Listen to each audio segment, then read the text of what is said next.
There's a rumor that OTF Vonnie is cooperating. Yep, Lil Durk and Vonnie crossed him for some money. You got millions, you got to write y'all off. don't start with that. You gonna do 30 years? That's another thing to actually do 30 years. But I feel like Durk actually, he had a damn good chance. Lil Durk is out here fighting for his whole future right now, and the streets buzzing because one of his longtime homies just flipped for a 25-year plea deal with the feds. This move got everyone stunned since it's coming from someone Durk trusted heavy. This situation is turning into one of the wildest betrayals the rap game has seen in a minute. This ain't your regular street drama. This is a story about loyalty cracking under pressure, about betrayal hitting from the inside, and how the feds are allegedly using Durk's own circle to tear everything apart. This whole saga is getting crazier by the day. Here's where things really start snapping. Word is coming from multiple sources, even Chicago's own Trench News, that when Durk and his co-defendants pulled up to court recently, somebody was missing from the lineup. At first, people thought maybe dude got sick or had some paperwork issue, but nah, it's sounding way deeper than that. Reports say V and I got quietly transferred to another spot, possibly even tucked away under witness protection because he's cooperating with the feds. That twist alone had the whole fan base shaking. Just picture this for a second. Durk, DD Boogie, and the rest of the team sitting in that courtroom facing heavy accusations and trying to hold it together, while one of the key players in this alleged murder-for-hire situation is suddenly nowhere to be found. That type of timing ain't random. That's not luck, not confusion, not coincidence. That's the feds moving pieces behind the scenes, making sure their so-called star witness stays secure and out of the public eye. The streets talking like never before, and this whole thing is turning into a situation nobody saw coming. He explained that Vini wasn't just missing, he was relocated, fully moved out the way. They didn't just shift him to another block or another county. They sent this man all the way across the country to Rhode Island, tucked far from anyone who might pressure him or try to influence his choices. When the feds move you like that, it usually means one thing. You're talking, and you're talking loud. V and I skipping a court date this serious tells the whole story without anyone needing to say a word. Federal prosecutors don't casually relocate someone in the middle of a major case. That's not how they operate. They only make moves like that when the person becomes valuable, when the information they're giving out could help build a case strong enough to lock dangerous individuals away for a long time. That type of treatment doesn't come for free. And let's be clear, OTFV, real name, Kayvon London Grant. Wasn't just some random guy hanging around the crew. This man is King Von's actual cousin, someone Durk had around him for years, someone inside the tightest parts of the circle. He had access to credit cards, he was on private jets, he was around all the behind-the-scenes business that only trusted people ever saw. That level of access is serious. But here's the twist a lot of people never caught on to. V&I wasn't exactly built for the street pressure he tried to move in. According to multiple sources, V&I had more of a smooth talker vibe than a soldier mindset. Some described him as a manipulator, someone who knew how to finesse situations, someone who could talk circles around people and walk away with their money without lifting a finger. The streets saying this switch-up wasn't shocking to everyone. Some folks claimed the signs were always there, and he'd flip your money 20 times over and slide it back like nothing ever happened if it worked in his favor. This wasn't your usual street hitter earning respect through loyalty or action. This was a calculated player who moved with numbers, angles, and manipulation like it was second nature. That's exactly the kind of person who cracks when the pressure turns heavy. V&I's whole background explains why he's the perfect type of witness the feds love to grab hold of. Unlike the others charged, people with long records and reputations to hold on to, V&I always leaned more business-minded than street-minded. He understood profit way better than he ever understood street codes, and that changes everything. When someone like him is staring down a life sentence with no deep street loyalty built into his bones, cooperation starts looking real tempting real fast. And the feds love witnesses like that because they can speak clearly, break down money, trails, and explain the structure of complicated operations in a way a jury actually understands. That's rare in cases like this. Street dudes might refuse to talk out of principle or struggle explaining details cleanly. But guys like Vini, they'll sit down and walk investigators through every step if it means they get a lighter outcome for themselves. The situation's gotten, well, I don't know. You would say it got more dicey, but you don't really know what's happening right now because you're just hearing a bunch of stuff, but it hasn't been confirmed. So there's a rumor that OTF Vonnie is cooperating.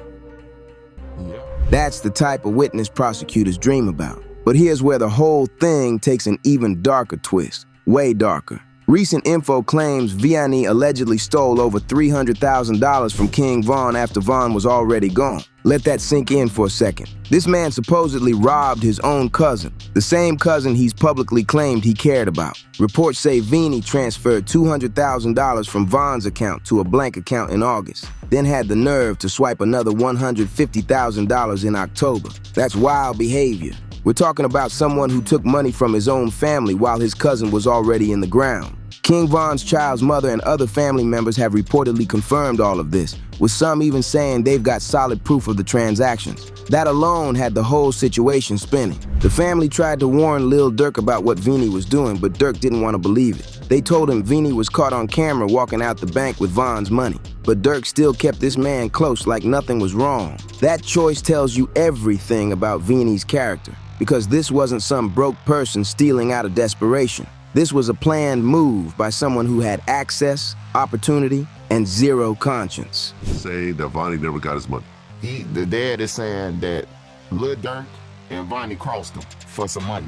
It's either three things that he's saying, and he's saying that his son and them crossed him out of the money. Like the money he stole from Von, he didn't give him no money, that he stole all Von money out of his account when he died. So he said that he wasn't to testify, and he going all the way with it. The fact that he did this while the family was preparing Von's funeral shows a level of cold-hearted behavior that feels almost unreal. And the timing makes it even more disturbing. Von passed in November 2020, and just months later, Vianney was already pulling money from his accounts, all while Durk was grieving his best friend and Von's family was trying to survive the pain.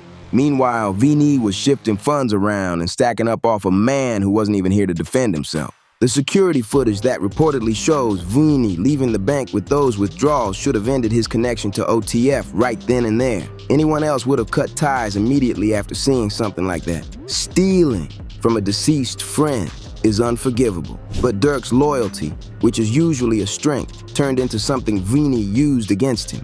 And the saddest part in all this is realizing just how much Lil Durk did for Vianney. This wasn't just some business connection. Durk treated this man like real family. We've all seen the footage of Vianney posted up at Icebox with both Durk and Von, negotiating deals, handling serious money, and moving like he was part of the core team. In one clip from September 2021, you can see Vianney acting like Durk's personal negotiator during a huge jewelry buy, holding stacks of cash and arguing prices on Durk's behalf, like he ran the room. That energy was wild. When you making millions, you got millions, you got to write off. Y'all don't start with that. This guy was trusted with hundreds of thousands of dollars, given full access to OTF cars and treated like a brother. Durk put him on private jets, let him sit front row in meetings, and basically turned him into a millionaire just by having him around. Vianney went from being another face in Chicago to flying city to city, staying in luxury spots, living a lifestyle most people won't ever touch. That upgrade was no small thing, and the trust showed every time they stepped into Icebox together. Vianney wasn't in the background watching. He was negotiating, counting money, and making calls like he was handling Durk's business firsthand. That's not a role you give to some random person off the block. That's a role reserved for someone you believe is loyal down to the core. Durk treated him like blood. Durk even gave him access to major OTF financial moves, cards, accounts, business decisions, the whole structure. Vianney wasn't just an assistant or a homie hanging around the studio. He was basically acting as Durk's business manager and financial right-hand man rolled into one. That's serious responsibility. But here's the cold truth. Durk should have listened when Von's family tried to warn him. They showed him the signs, the proof, the footage, and begged him to cut ties. But Durk chose loyalty instead of logic. And now that loyalty might be the very thing putting his freedom in danger. This whole situation shows how loyalty can turn into a serious trap. Durk's instinct to stand by the people who were with him from day one is something most folks would praise. But that same loyalty left him wide open for someone like Vianney, a man who clearly knew how to take advantage of it. And according to the federal indictment, Vianney wasn't some small player in the alleged murder-for-hire setup targeting Quando Rondo, the one that ended with Lil Pab losing his life. The feds are describing Vianney as the logistical brain behind the whole mission, the person who made the moving parts connect. The details they laid out are wild. They say he flew from Miami to Los Angeles with Durk on a private jet to help coordinate the hit. Then once he landed, He allegedly bought 4 black ski masks in cash and used an OTF credit card to rent the hotel room where the shooters stayed. That's hands-on involvement. On top of that, he reportedly supplied the crew with weapons, including fully automatic firearms, and lined up 2 vehicles for them to use during the operation. This wasn't low-level stuff, the way the feds describe it. Vini was acting like the on-ground commander, making sure the shooters had everything ready to move. And the worst part, they say, he left a full paper trail behind him. Credit card swipes, hotel bookings, weapon purchases, all pointing straight back to OTF. The indictment reads like a step-by-step breakdown of how a coordinated hit is put together, and according to the paperwork, Vini's name is tied to every stage of it, from the moment they touched down in LA to the second the shooters pulled off. He was allegedly the one lining up logistics, calling plays, and keeping everything organized. Yeah, look, it's one thing to say that you're gonna do 30 years, it's another thing to actually do 30 years. But I feel like Durk actually, he had a damn good chance. And what makes this even more damaging is that the feds don't paint him as someone who was just following orders. They claim he made key decisions on his own, choosing the hotel, picking the cars, handling weapon buys, that make him a real co-conspirator instead of just a tag-along. But that same involvement is exactly what makes him the perfect federal witness, because he knows every single detail of how the operation allegedly went down. The fact that Vianney used OTF credit cards for all these moves shows either wild carelessness or bold arrogance. Maybe he thought nobody would ever trace the charges, or maybe he was already thinking ahead, planning to cooperate, and making sure there was a paper trail that pointed at everyone else while giving him leverage to trade when things went bad. Either way, it's messy. But what makes this situation even more dangerous is this. VNI wasn't just involved. He was right there for everything. He was on that jet with Durk. He heard every conversation. He watched the plans being made. He knows exactly what role everybody allegedly played. And now it's sounding like he's ready to walk into that courtroom and lay it all out for the feds. The government built this whole case around the idea that this was a coordinated operation stretching across multiple states, with multiple people involved, and V&I's testimony could tie all of those moving parts together in a way regular evidence never could. He can tell the jury not just what happened, but why it happened and who made the key decisions. V&I is reportedly pushing for a 25-year plea deal in exchange for testifying against Lil Durk. 25 years sounds heavy, but when you're staring at a life sentence in a murder-for-hire case, that's basically a blessing from the government. Trench News even broke down the math. With a 25-year deal, V&I would walk out around 55, maybe even early 50s, if he gets the usual 85% time served. For someone who could have easily spent the rest of his life behind bars, that's a deal you don't think twice about. But here's where it turns ice cold. Sources say this wasn't a last-minute decision. They claim Vini had been doing calculations long before his arrest, figuring out possible sentences and scouting for exit routes just in case things went south. This wasn't someone who cracked after getting caught. He might have been planning this move from the beginning. This was someone who had an exit plan from the jump. The fact that he was breaking down every possible charge and sentence in text messages shows this wasn't panic. It was strategy. He knew exactly what he might be facing and exactly what moves he'd need to make to cut his time down. That's not loyalty. That's someone looking out for themselves above everybody else. E&E was literally texting people with breakdowns of his charges like he was running a business calculation.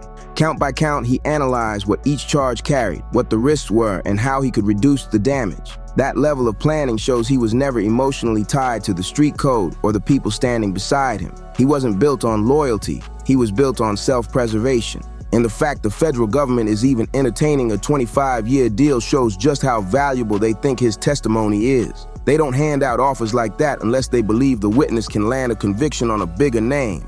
And in this case, that bigger name is clearly Lil Durk. What makes this entire situation feel ice cold is that Vini is basically trading Durk's life for his own freedom. While Durk is staring down the possibility of spending the rest of his life behind bars, Vini is working on a deal that could have him walking out in his 50s with years of freedom ahead of him. That's not mild cooperation. That's a full-blown betrayal of someone who uplifted him, trusted him, and treated him like family. And what makes it even more dangerous for Lil Durk is the fact the feds might not need anyone else to flip. V&I alone has enough information to seriously damage Durk's entire case. He was on the plane. He handled logistics.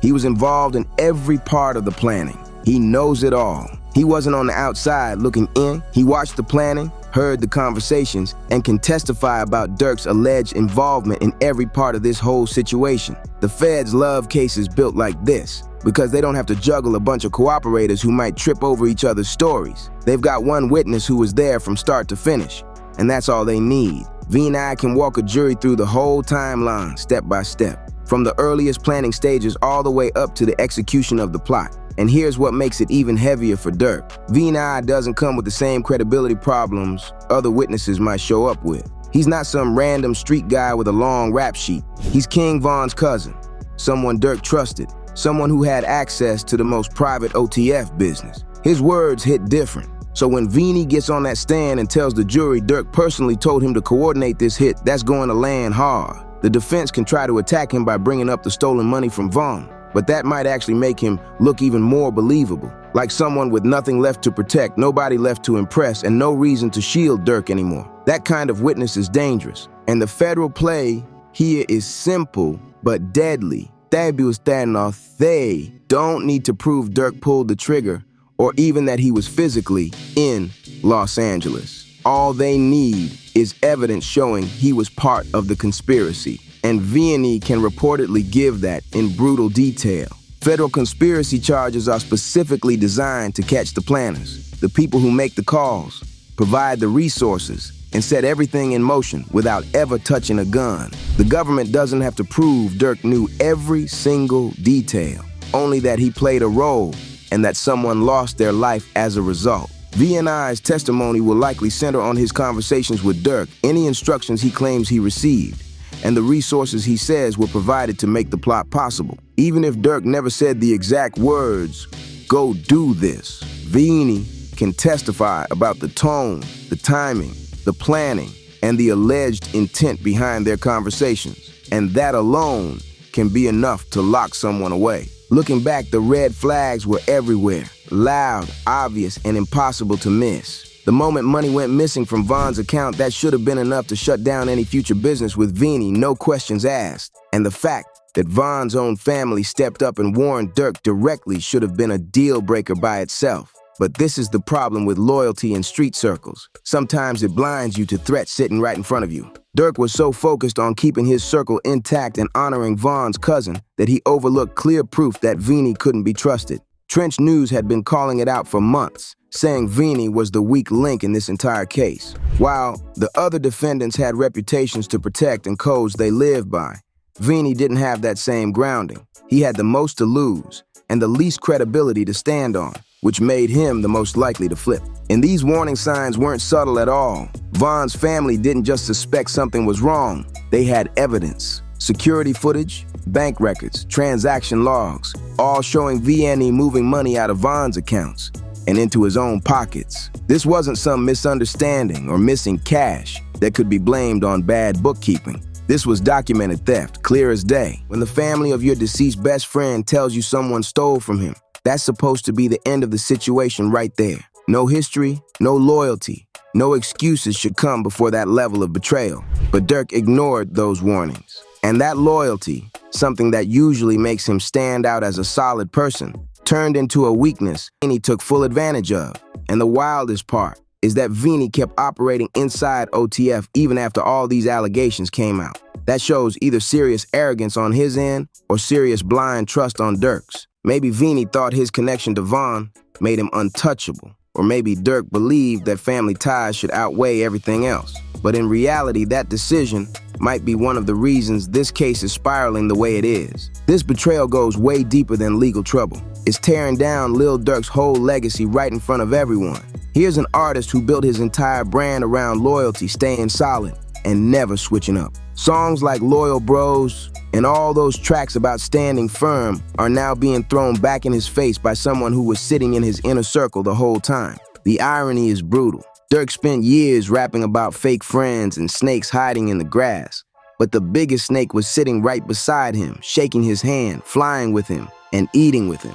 All those lyrics about loyalty and keeping it real hit different now that his own Day One is allegedly getting ready to testify against him in federal court. And this whole situation goes beyond a courtroom battle. It's damaging everything Durk stood for. How do you bounce back when someone you treated like family, someone tied to Von through blood, someone you trusted with your career, your money, and your inner circle decides to turn on you in front of a jury? That's a wound that hits deeper than any bar or diss track ever could. The whole music industry is watching this case closely because it reflects a bigger problem in hip-hop. Artists reach massive success but can't fully separate from the street mindset. They hit millionaire status but still feel pressure to respond to disrespect with violence. Durk's rise from street rap to mainstream stardom was supposed to be a story of growth and escape. He was the voice for a generation, someone who made it out and became a true success story. But now that story is cracking piece by piece as his past pulls him back into chaos. And the ripple effect in Chicago's drill scene is huge. Durk was one of the rare ones who made it from drill to the mainstream, while keeping his respect in both worlds. His potential downfall sends a message louder than any song, that no matter how high you climb, your past can come knocking at any moment. A bad background, just growing up as a child, about father being incarcerated for 25 years, 26 years. So I had a rough past, but like me moving to Atlanta, I just thought that would just change my whole identity of things.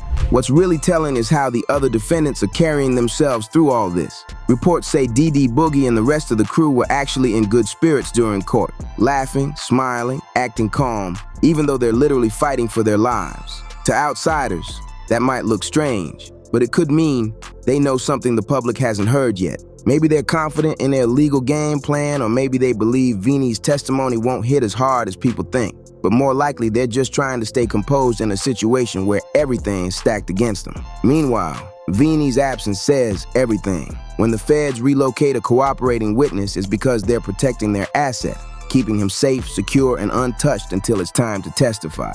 That kind of move speaks louder than any press release. Then there's the anonymous jury, and that's another major blow for the defense. Federal judges only order anonymous juries when they truly believe there's a risk to the juror's safety, and that instantly puts the defendants at a serious disadvantage because it sends a message right from the jump. The court sees this group as dangerous enough to require special protection. That's a shadow hanging over the whole trial. Pointed out something important. An anonymous jury practically tells those jurors that their lives might be at risk just for sitting in the courtroom, that plants doubt and fear before the trial even starts. It creates a silent presumption of guilt that's hard to shake, even if the defense brings strong arguments. The jury knows they're dealing with people the system thinks need extra security measures, and that changes the whole atmosphere. Looking at the bigger picture, this case puts a spotlight on everything going wrong with today's street culture and hip-hop scene. You've got artists making millions, reaching global success, but still dragging pieces of the streets with them. You've got people who made it out, but still feel pressure to settle old issues through violence instead of walking away. This is the fallout of two worlds colliding, fame and the streets, and it's showing how dangerous that mix can be. Lil Durk had everything lined up. Grammy-level success, mainstream recognition, millions in his pocket, and a platform big enough to inspire real change. But allegedly, even all that wasn't strong enough to pull him away from the pressure of street revenge and the instinct to stand up for Von. And now the same person who supposedly helped map out that retaliation is the one preparing to testify against him. The streets don't return loyalty, and this situation is a harsh reminder of that. What makes this whole thing even more tragic is how avoidable it all could have been. Durk reached a level of success that should have protected him from street beef entirely. He had the money to handle things legally, the voice to influence young people, and the status to step away from violence completely.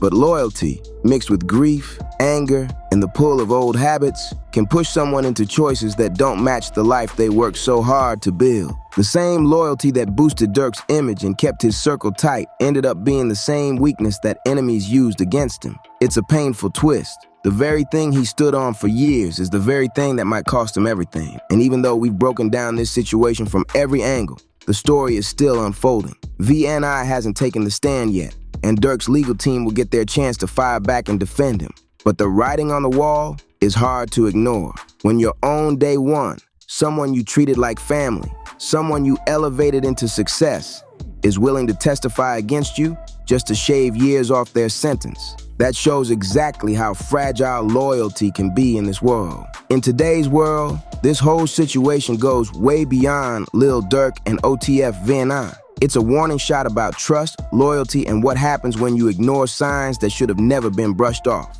Sometimes the people standing closest to you are the same ones who can tear your whole life apart. And this case is proving that in real time. The feds built a powerful case, and with VNI cooperating, they've got someone on the inside who can break down every detail of the alleged conspiracy. Unless Durk's legal squad can tear apart VNE's story or prove he's lying just to save himself, this is looking like one of the toughest battles Durk has ever faced. And before you dip out, make sure you smash that subscribe button and turn notifications on so you never miss a single drop from Rap Uncovered. The streets don't sleep, and neither do we. We're just getting warmed up, and there are way more wild stories, deeper investigations, and crazy twists coming your way. We drop heat every single day, and tomorrow's upload is about to be even crazier, even deeper, and absolutely unmissable. Hit that like button, share this with all your homeboys, and drop your thoughts in the comments. Do you think VNE's testimony is enough to take Durk down? And what does this whole situation say about loyalty in hip-hop today? We'll catch you in the next one, right here at Rap Uncovered, where the truth of the streets lives.